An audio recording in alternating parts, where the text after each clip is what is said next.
Welcome to the Deep Dive. Today we're going to be tackling something a lot of you have been asking about getting press for your business. Yeah, it's a hot topic for sure. So to help unpack this, we've got a whole stack of articles here from Entrepreneur YouGov. Oh, and that blog post by Chris Newman, that's always a good read. Definitely. Plus some tips from Score and Forbes. And we'll even take a look at Press Hook. They're using AI to really shake things up in the PR world. All right, so are you ready to unlock the secrets to getting your business the media attention it deserves? Let's do it. I'm especially interested in how much all these sources emphasize the human element of PR. It's not just sending press releases into the void.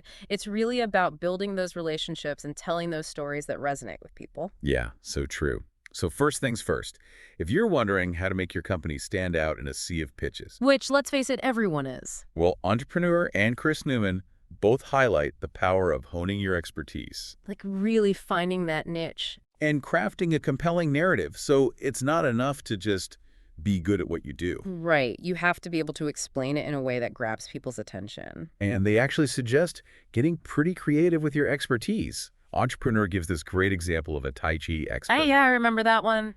Instead of just focusing on the martial arts aspect, they connected their practice to things like stress management, Work productivity. even balanced walking. So smart.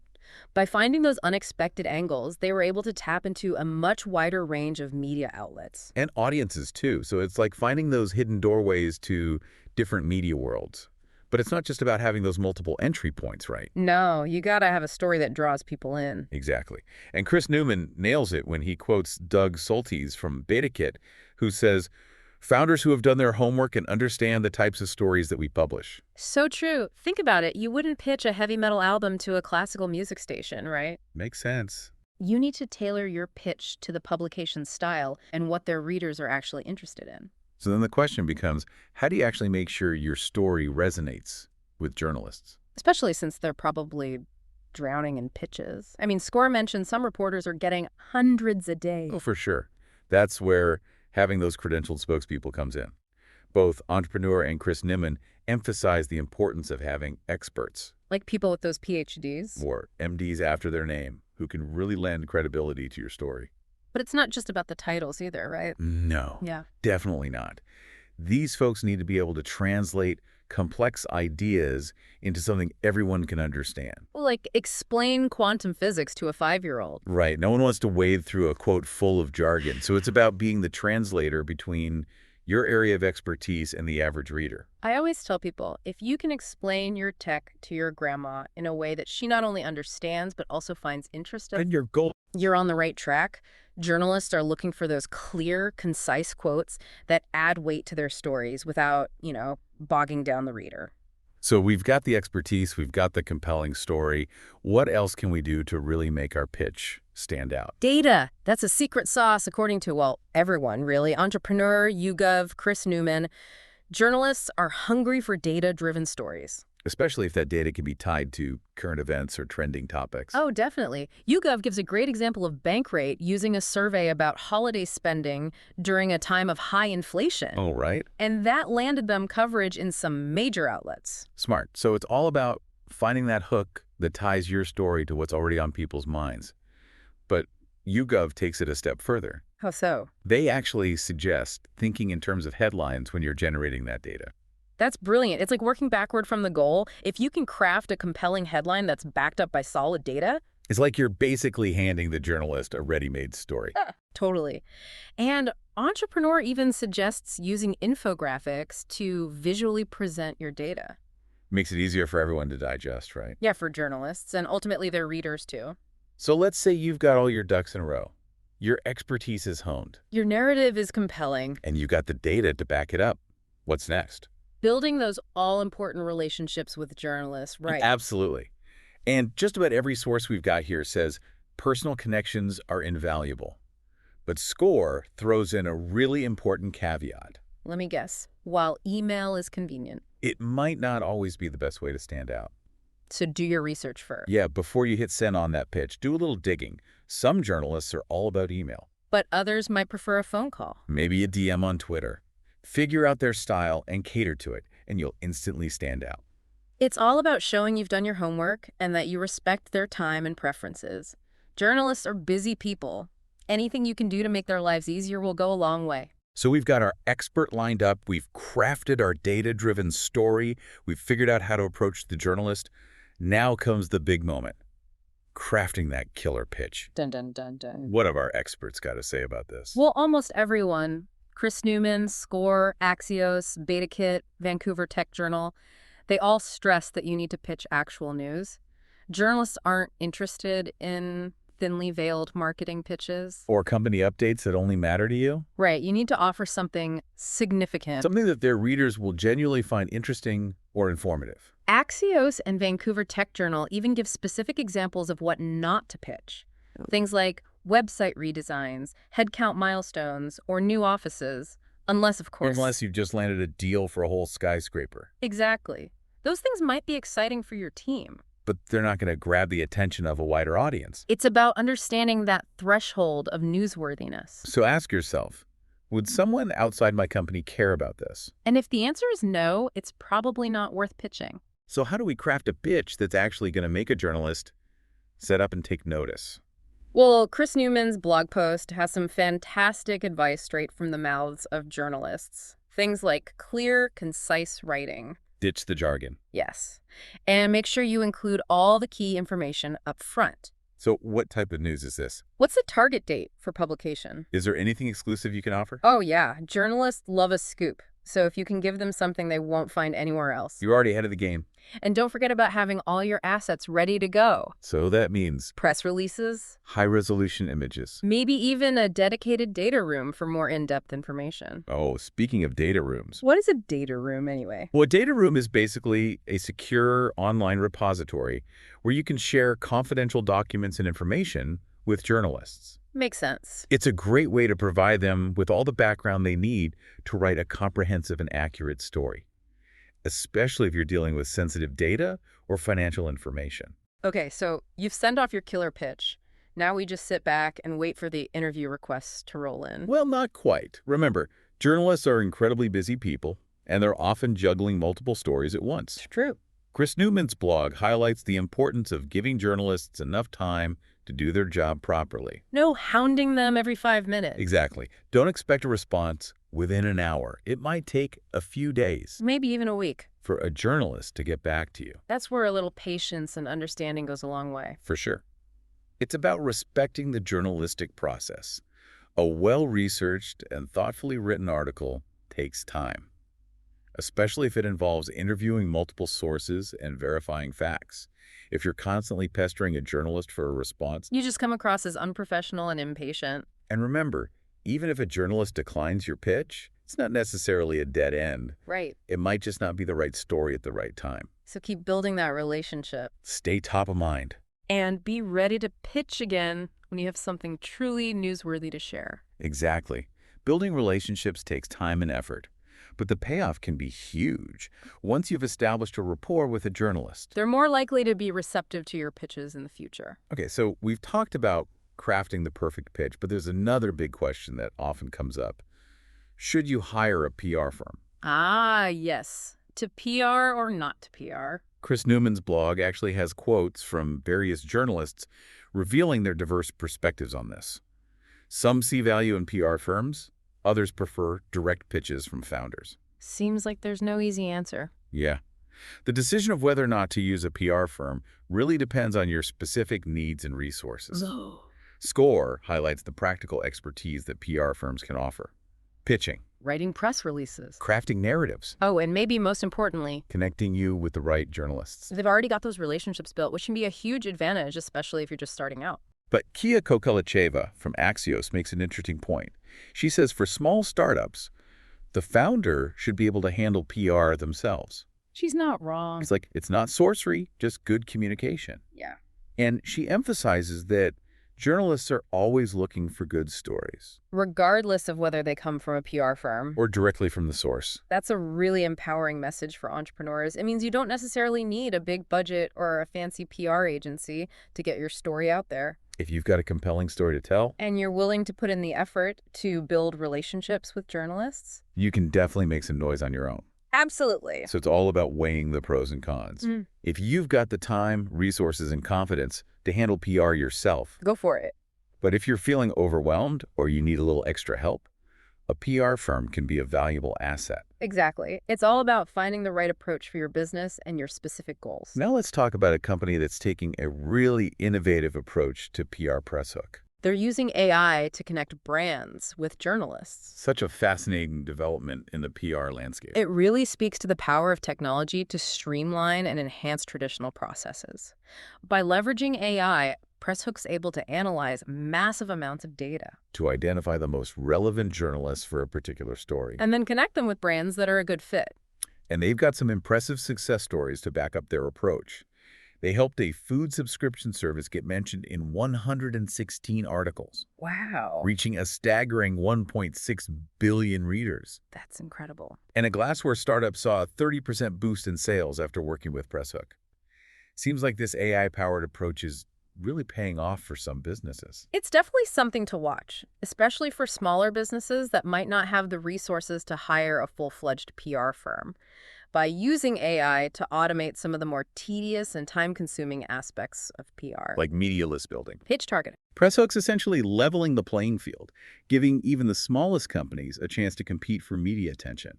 It's really exciting to see how technology is being used to democratize access to PR like that. But let's face it, even with the most cutting-edge tools and strategies, The media landscape can be incredibly challenging to navigate. especially in today's world. You're right. Score and Forbes both acknowledge the challenges that come with the shrinking media landscape. Newsroom budgets are being slashed. Journalists are being asked to do more with less. It's harder than ever to break through the noise. For sure. Forbes paints a rather bleak picture with their statistic. 1 in 2 journalists receive 50 or more pitches a week. And only a fraction of those are even remotely relevant. So it's more important than ever to be strategic Targeted. and persistent. But Score reminds us that even amidst all this hustle and competition, basic courtesies still matter. Oh, absolutely. Spell names correctly. Get the media outlet right. Personalize your pitch. And for goodness sakes, don't send the same generic press release to 100 different journalists. These might seem like small details, but they can make a huge difference in how you're perceived by journalists. It's true. Remember, you're trying to build a professional relationship here. Not just score a quick hit. Treat journalists with respect, offer them value, and be patient. The media landscape might be crowded. But with the right approach. You can definitely make your voice heard. Now that brings us to a really important question. What happens after you've secured that coveted press coverage? How do you keep that momentum going? How do you leverage that to build lasting brand value? That's what we'll explore in the next part of our deep dive. Okay, so we've talked about all the tactical stuff like crafting pitches, Building relationships with journalists. navigating that crazy media landscape. Right. But let's kind of shift gears a bit here.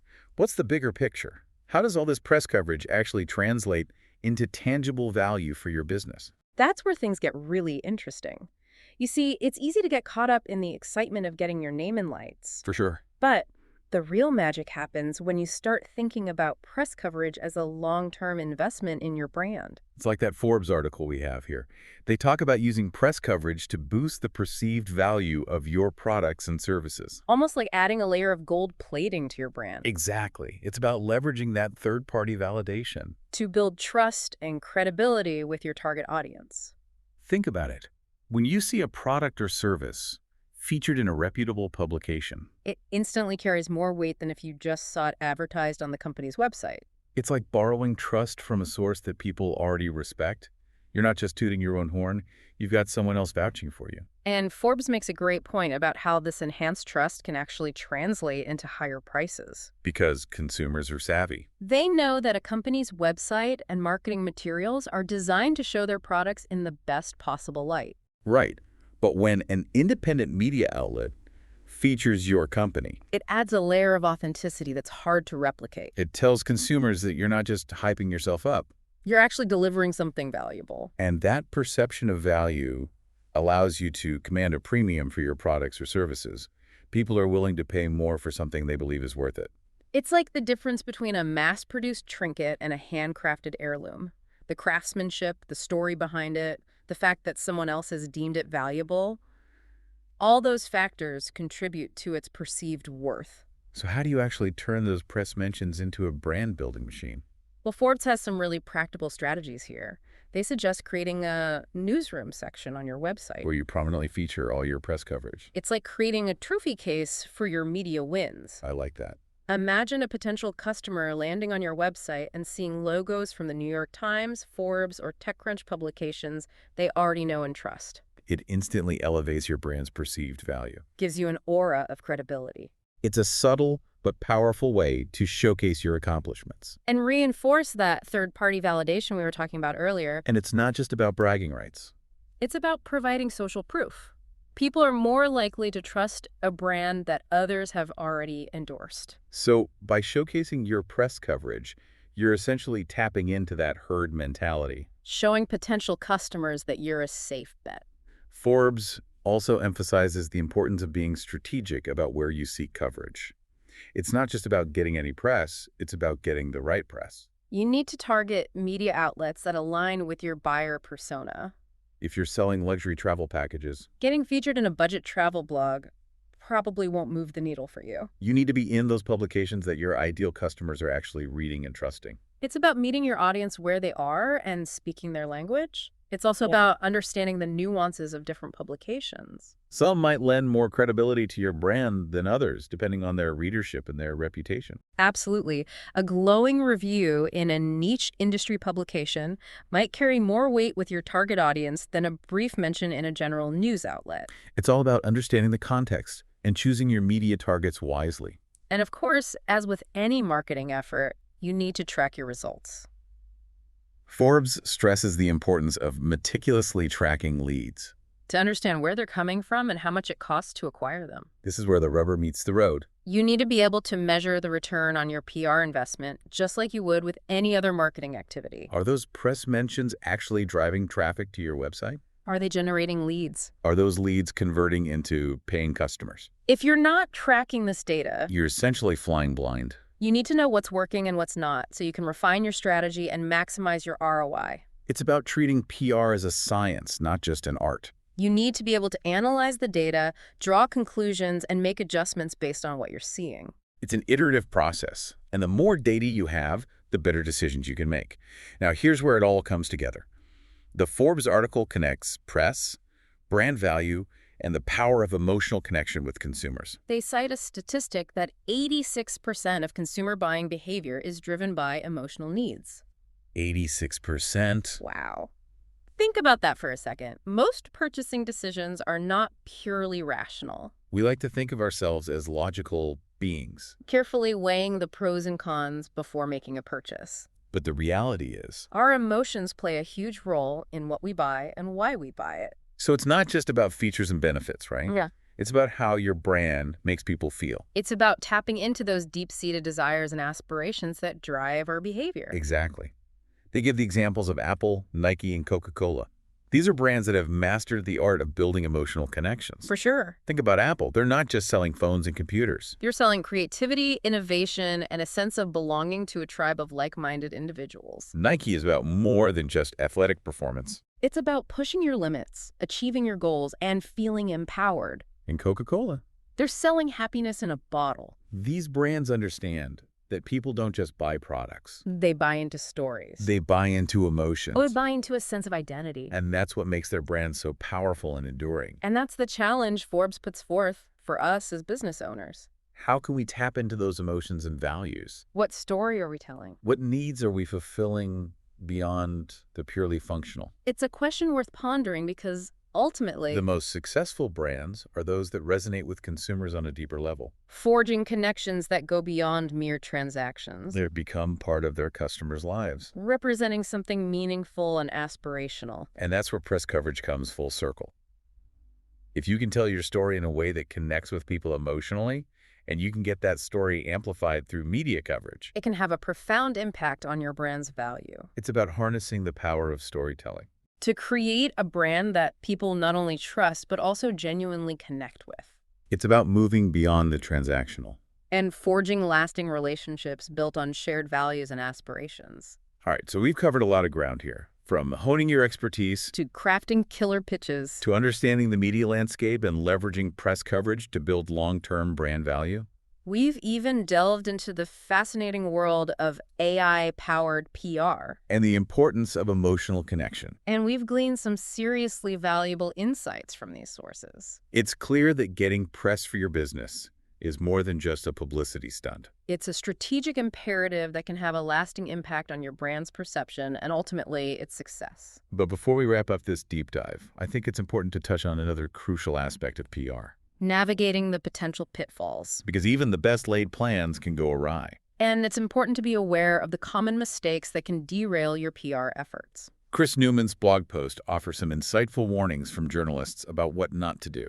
Oh yeah, he's got quotes from seasoned reporters who have seen it all, and they're not afraid to share their pet peeves. So let's dive into the don'ts of PR, shall we? One of the biggest red flags for journalists is a lack of honesty and transparency. Oh yeah, they can smell a spin a mile away. And they're not afraid to call you out on it. So no trying to sugarcoat things or exaggerate your claims. Honesty is the best policy, especially when you're dealing with the media. Absolutely. Journalists are trained to be skeptical, and they're experts at sniffing out BS. If you try to pull a fast one on them, You're going to get caught. you're not only risking a negative story, you're also burning bridges and damaging your credibility. Which can be very difficult to repair. And once you've got that interview, remember that journalists value their independence. Right. Don't try to control the narrative or dictate what they can and can't write. It's a collaboration, not a dictatorship. Mm-hmm. You're providing them with information and insights, but ultimately it's up to the journalist to decide how to shape the story. And it's a good reminder that you're not just talking to the journalist, you're talking to their audience. So true. So be mindful of how your message will be perceived by the readers, viewers, or listeners. Exactly. You want to come across as authentic, knowledgeable, and relatable. Avoid jargon, be clear and concise, and focus on the human element of your story. Chris Newman's blog also highlights the importance of being prepared. Have your key message points down pat, anticipate the questions a journalist might ask, and have all your assets ready to go. It's about showing that you respect the journalist's time and that you're taking this opportunity seriously.